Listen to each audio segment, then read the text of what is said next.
안녕하십니까, 김종래입니다. 친문천하가 된 요즘 집권 민주당에서 최대 화두는 이낙연 전 총리, 아니 이제는 국회의원 됐죠. 이낙연 의원의 진로 문제입니다.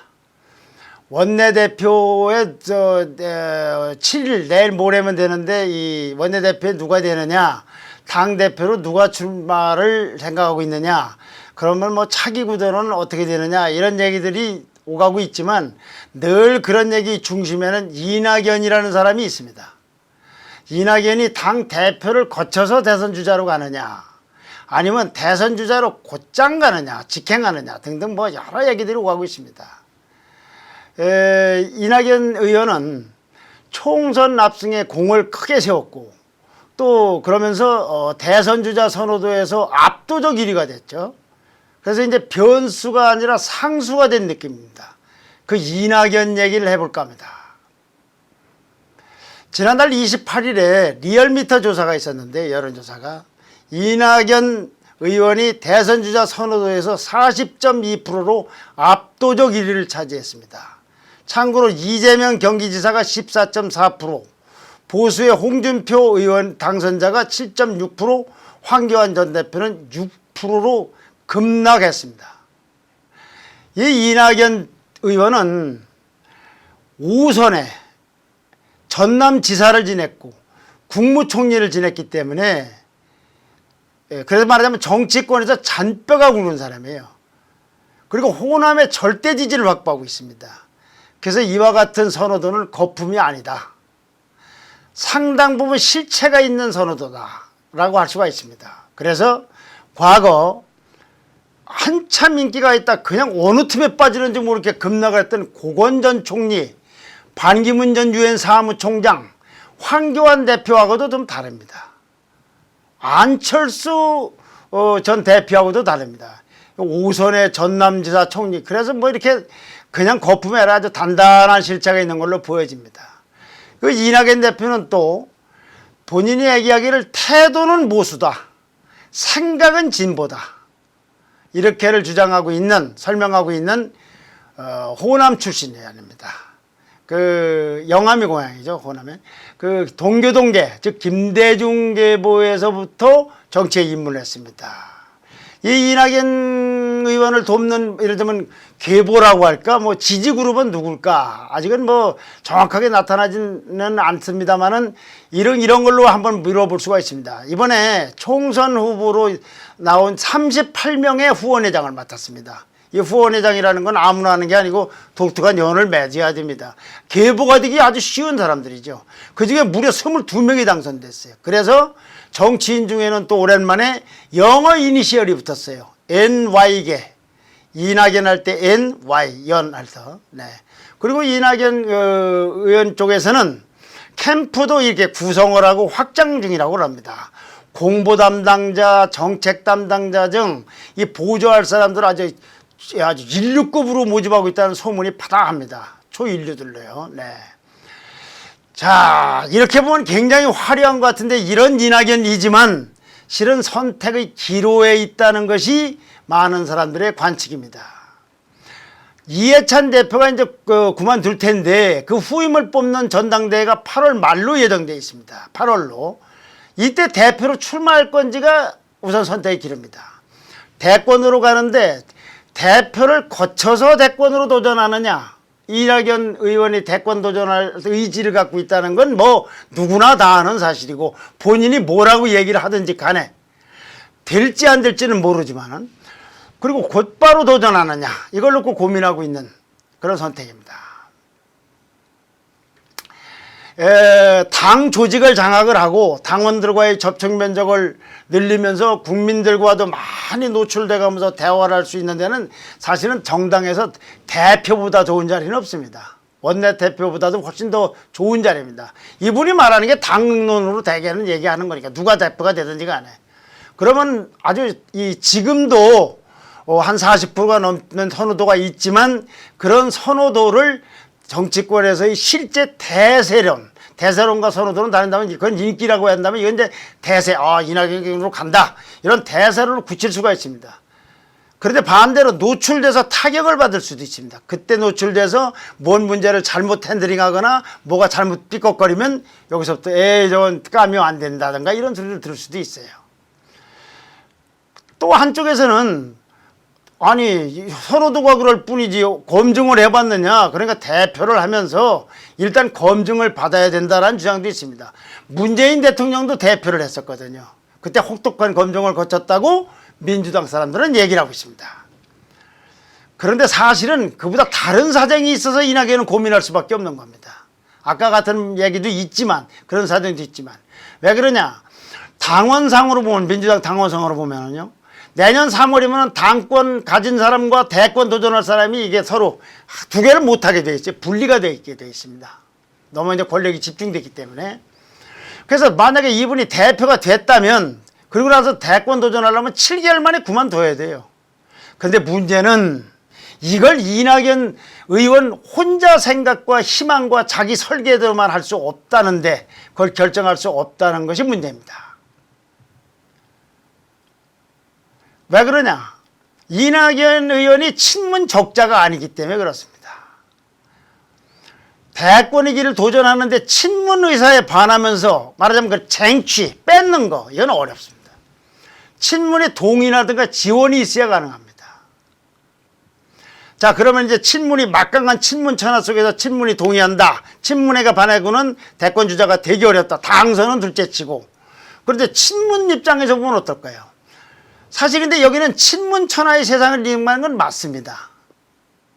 그런데 친문 의사가 그러니까 곧 여권 의사가 되고, 차기 주자도 친문이, 그러니까 대선에 나갈 사람, 당선되는 건 둘째치고 친문이 결정권을 쥐고 있다고 봐야 하는데, 그런데 문제는 그 친문은 경쟁력이 확실한, 본선에서 보수 세력을 이길 수 있는 경쟁력이 확실한 자체 병기, 주자를 갖고 있지 못하고 있어요. 그러니까 누군가를 선택을 해야 돼요. 그러니까 일부에서는 조국 전 법무장관이나 김경수 전남지사라, 경남지사란가 이런 분도 생각하겠지만, 그건 생각이 어떻게 할지 모르겠어요. 또 주장하는 사람도 있을 거면 현실적으로 내부에서도 컨센서스를 이루기가 쉽지가 않고, 또 본선 경쟁력은 또 낙담하기가 거의 어려운 상황 아니겠습니까? 그렇게 훌륭하셨던 분 같으면은 조국 전 장관은 왜 장관에서 그만뒀고, 김경수 전 경남지사는 왜 재판을 받고 있겠습니까? 그러니까 대선 주자로서는 여권 내에서 뭘 하든지 상관없는데, 영향력이 있든 말든 대권 주자로서는 좀 하자가 있다. 보수 세력만 해도 1200만 명이나 되는데요. 그러니까 이제 친문은 누군가를 간택을 해야 돼요. 근데 그 무엇 고려를 먼저 할까? 제일 먼저 고려할 거는 친문의 정치적 권력적 이익이, 위상이, 입지가 안정적으로 담보될 수 있는 것. 그건 뭐냐? 장기 집권 가능한 그런 사람이어야 되고, 그럴 때 그 사람이 확실하게 장기 집권을 할 수 있는, 즉 대통령 본선 경쟁이 돼서 대통령이 될 수 있는 그 승패의 핵심 요소는 지역이라고 판단하고 있는 겁니다. 이게 친문에서는. 그럼 더 노골적으로 말씀드리면, 호남 대표, 당대표의 호남 후보, 이건 필패할 거라는 이른바 호남 필패론입니다. 이건 제가 지역 감정 얘기를 하려고 하는 게 아닙니다. 정치권, 특히 민주당 주변에서는 누구나 다 거론하고 당연하게 받아들이고 있는 현실 인식입니다. 근데 이 두 가지 조건의 한복판에 이낙연 의원이 있어요. 선호도 1위인 이낙연 의원을 우선 놓고 고민하고 아니면 다른 인물로 가야 하는 데는 이론이 없어요. 이낙연을 우선 어떻게 할 거냐, 이걸 고민하고 그 다음에 거기 안 된다 이러면 다른 사람과, 그거는 우선순위라는 얘기죠. 그런데 막상 이낙연 대표냐 아니냐, 즉 대표를 거쳐 후보로 가느냐 직행하느냐, 이걸 구체적으로 들어가면 쉽게 결정하기 어려운 부분들이 좀 있어서 논의가 분분한 겁니다. 하나는 이낙연 대표면 대선 후보가 조기가시화로 비칠 가능성이 있어요.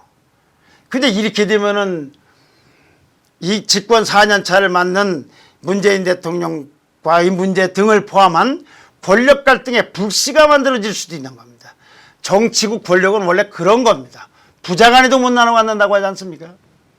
또 반대의 시각은 이런 것도 있어요. 일단 이낙연 의원이 대표가 되면 상황 그대로 쭉 일단 가다가 대표로 상황을 봐서 다른 사람을 후보로 내세울 수 있는 거 아니냐. 그리고 만약에 도저히 대선 승리를 위해서는 이낙연은 안 되겠다면 그때 내세울 수도 있는 거 아니냐. 그러니까 여러 가지 논의가 있어요. 되는 것이 바람직하다. 대표가 되는 것이 바람직하다. 다른 데 안 되는 것이 바람직하다. 이렇게 이런 견해는 양쪽을 다 생각하고 있는 거죠. 대표로 갈 수도 있고 7월에 바꿀 수도 있고. 반대로 또 이제 그걸 그렇게만 볼 일이 아니다고 생각하는 사람들은 대표가 되면은 후계 구도가 조기과시화되기 때문에 이건 레임덕하고 연관된다고 생각할 수 있죠. 근데 이제 여기서 이낙연을 빼고 생각을 해보면 다른 인물 간의 대표 경쟁을 하면 지역 문제가 걸릴 수 있어요. 차기 후 대표로다 출마할 걸로다가 거론되고 있는 사람들은, 회자되고 있는 사람들은 호남이 2명, 서울이 1명입니다. 이건 잠시 후에 다시 설명드리고 하고요. 이런 거저 아래서 벌어지고 있는 논의들이 어떻게 굴러갈 것인가, 이걸 지켜보는 첫 단서는 내일 모레 실시되는 원내대표 선거입니다. 이번 원내대표 선거에는 더불어시민당의 당선자 17명은 합당을 안 했기 때문에 참여를 못해서 민주당 소속 의원 당선자는 163명이 참석합니다. 여기서 과반을 얻지 못하면 1위와 2위끼리 결선 투표를 하고 임기는 1년입니다. 근데 이 1년이 간단한 임기가 1년이 아니다. 이때는 이미 후보가 이미 거의 결정되거나 되고 있기 때문에. 그에 앞서서 이 원내대표, 그에 앞서서 이 원내대표를 그러면 누가 출마하고 있냐를 보면은 호남이 2명, 경기 출신이 1명입니다. 먼저 김태년 의원, 성남 수성구 을 출신이고 사선인데 순천, 전라남도. 전해철 의원, 목포 출신입니다. 안산시 상록구 갑이고 3선. 정성호 의원, 경기도 양주, 경기도 출신이고 4선입니다. 정성호 의원은 비문입니다. 결이 달라요. 호남 2명은 또 여기도 약간 결이 다르지만 큰문입니다. 둘 다 공통점이.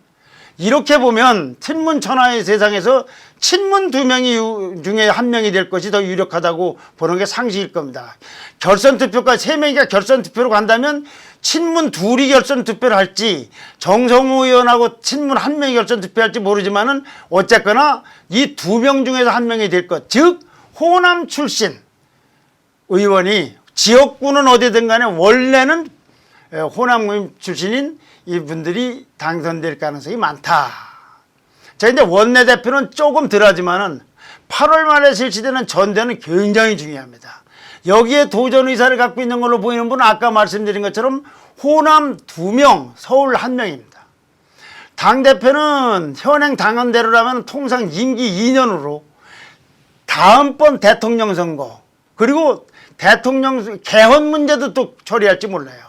그 다음에 지방선거도 대통령 선거 후에 몇 달 후에 치러지는 2022년 대선이 있고 20년 지방선거가 있는데 이 선거에도 사령탑을 하기 때문에 굉장히 중요한 대표 자리입니다. 이런 큰 선거와 행사를 해야 되니까. 여기에 도전할 걸로 거론되는 사람들은 우원식 의원이 있습니다.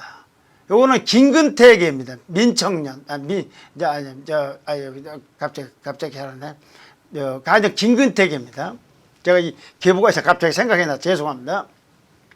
노원구 을 서울 출생으로, 이건 서울 출생입니다. 사선 의원입니다. 송영길 의원. 이분은 인천 계양구 을이고 전남 고흥이 출신이고 현재 사선이며 인천시장을 지냈어요. 홍영표 의원, 경기 부평 을이고 지역구가 사선이고 전북 고창입니다. 이런 사람들이 이제 나올 걸로다가 이제 거론되고 있는데, 근데 이들이 이낙연 의원이 대표 출마하기로 하면 거론될 인물들은 출마를 제고할 가능성이 큽니다. 이 이낙연 의원이 출마하면 뭘 의미하는지가 금방 읽히거든요. 그래서 앞서 거론된 인사들이 지금 가장 신경을 곤두세우고 있는 게 바로 이낙연 의원이 대표에 도전할 것인가 문제입니다.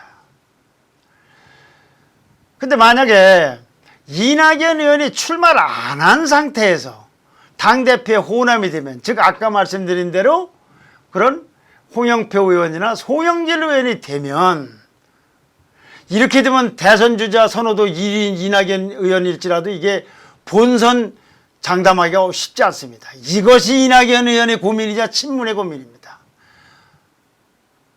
호남 필패론 때문에 그래요. 자, 원내대표가 친문 호남이 유력시 된다고 했는데 거기다 호남 당대표가 되고 그리고 호남 주자가 된다. 그럼 쭉 호남이다. 이거는 굉장한 부담이 올 겁니다. 정세균 총리가 그때까지 한다면 그 분도 또한 호남이기 때문에 여긴 또 이건 더 심각합니다. 제가 자꾸 지역감정 얘기라는 것이 아닙니다. 정치 현실 속에서 벌어지는 말씀을 드리고 있는 겁니다. 여기서 이렇게 좀 골치 아프고 복잡하니까 여권 일각에서는 이런 상황을 피하기 위해서는 좀 다른 합종연행을 하면 어떨까라는 시나리오가 지금 물밑에서는 모락모락 지금 얘기가 나오고 있습니다. 이건 뭐냐면 그런 시나리오의 주안점은 뭐냐면 친문도 주로 PK를 얘기합니다. 여기도 공존하고 영남도 공존하고 호남 세력도 공존하는 걸 하는 일종의 연합하는 그런 시나리오들입니다. 주안점이에요. 그중 하나로는 영남 대표 이낙연 후보로는 어떨까? 그런 이제 호남 필패론을 불식시키는 거죠. 대표가 있으니까. 그래 예를 들면 김부겸, 김두관. 이제 김부겸은 이번에 떨어졌지만 대구, 김두관은 경남. 이런 사람들을 이런 사람들이 대표가 또 이낙연 의원이 후보가 되면 어떨 건가? 근데 이건 친문 내의 합의도 문제지만은 이들 캠프, 예를 들면 김부겸 의원이나 김두관 참모들이나 이런 사람들이 수용할지도 의문이에요. 이분들은 대권 도전 의사를 갖고 있는 걸로 알려져 있기 때문에 그렇습니다. 또 하나는요, 반대로 이낙연 대표, 영남 후보는 어떨까? 근데 이거는 선호도 1위인 이낙연 캠프가 그게 선뜻 수용하기가 쉽지가 않을 겁니다. 그럼 이렇게도 될 수 있겠죠. 이낙연 아닌 호남 대표와 영남 후보. 이거는 홍영표나 송영길 아까 대표로 거론된다는 이분들이 당선됐을 때의 얘기입니다. 미리 시나리오보다는 이렇게 됐을 경우는 야 이거 이낙연 후보로 가면 이상하지 않? 이낙연 의원으로 가면. 근데 이것도 이낙연 의원이 어떤 생각을 하는지는 모르겠습니다. 지금은 초기 단계이기 때문에 뭘 단정적으로 얘기하기 어려운 부분이 있습니다.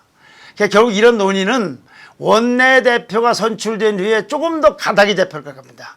아직은 수면 아래에서 논의가 분분한 과정입니다. 논의가 분분하니까 화두가 이낙연 의원이 돼 있는 거고요. 더. 그리고 이 원내대표 선출 끝난 다음에 이제 국회 개원 이런 마무리도 다 지고 나서 6월이나 이때쯤 되면은 서서히 이제 수면으로 올라오게 될 겁니다. 그때 되면은 이낙연 의원이 대표 출마할 건지 말 건지도 조금 더 윤곽이 드러날 겁니다. 어떤 과정을 거치는 것이 핵심이겠습니까? 친문 내부 논의가 중요합니다. 특히 문재인 대통령 의중이 결정적일 걸로 보입니다. 문 대통령은 집권 4년 차로 들어가는데도 지지도가 60%가 넘어요. 그래서 전임자 대통령 들어가는 비교가 안 될 정도로 높기 때문에 이분은 다른 사람들하고는 달리 그 의사를 결정적으로 자기 의사를 대로 갈 수 있는 여지가 있는 거예요. 옛날에 전임 대통령은 지금쯤 4년 차가 되면 20% 뭐 이 정도 됐었어요. 이런 과정을 거쳐갖고 결국은 8월 전당대회 때는 대표를 뽑는 전당대회이지만 대표가 누가 될지 후보가 누가 될지 하는 이 패키지 구상이 드러날 걸로 전망됩니다. 그리고 참 특이하죠. 전당대회를 보면서 차기 구도를 엿볼 수 있는 특이한 전당대회가 될 것이다.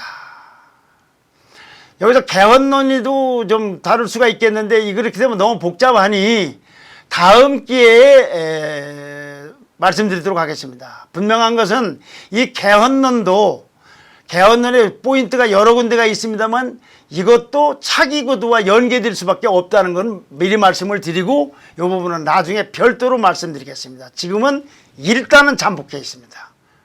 그러나 거론될 겁니다.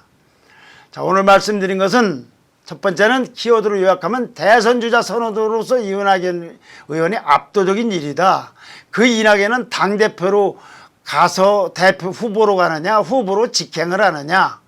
친문은 자체 후보가 없어서 감택을 해야 된다.